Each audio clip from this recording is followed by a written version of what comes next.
નમસ્કાર દર્શક મિત્રો, દીપ ભાસ્કર ન્યૂઝમાં હું મેઘા અગ્રવાલ આપનું હાર્દિક સ્વાગત કરું છું. આપ જોઈ રહ્યા છો Deep Bhaskar news. Ankleshwar national highway 48 પર ભારે ટ્રાફિક જામની પરિસ્થિતિ યથાવત. વાલિયા ચોકડી નજીક સુરત તરફ જતી લેનમાં લાંબો ટ્રાફિક જામ. અંકલેશ્વર જટિલ બનતી ટ્રાફિક સમસ્યા વચ્ચે પુનઃ એકવાર નેશનલ હાઈવે નંબર 48 પર સુરત જતી લેનમાં 5 કિલોમીટર લાંબી વાહનોની કતાર જોવા મળી હતી. વારંવાર સર્જાતા ટ્રાફિક જામ અંગે સ્થળ તપાસ કરતા આમલાખાડી બ્રિજ સાંકડો હોવાથી આ પરિસ્થિતિ ઉદ્ભવી રહી છે.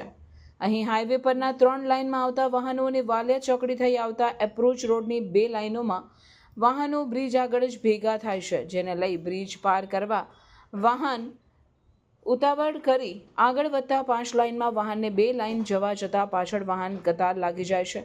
હવે હાઈવે પરના માર્ગો પણ સાંકડા પડી રહ્યા છે. વધુ એક માર્ગના વિસ્તૃતીકરણ તરફ NHI આગળ વધી રહી છે. આ વચ્ચે રોજબરોજના ચક્કાજામને લઈ માર્ગ પરિવહન પર વિપરીત અસર પડી રહી છે. NHI દ્વારા આમલાખાડી સમાંતર વધુ એક બ્રિજ બનાવવા માટે મંજૂરી મેળવી ઇજારદારને ઇજારો પણ આપવામાં આવ્યો હતો, જેના દ્વારા હાલ બ્રિજ પાસે સ્પાન ઊભા કરવા માટે પણ કવાયત શરૂ કરી છે. જોકે હજુ પણ 1.5 વર્ષથી 2 વર્ષ સુધી આ સમસ્યા યથાવત રહી શકે તેમ એક્સપર્ટ જણાવી રહ્યા છે.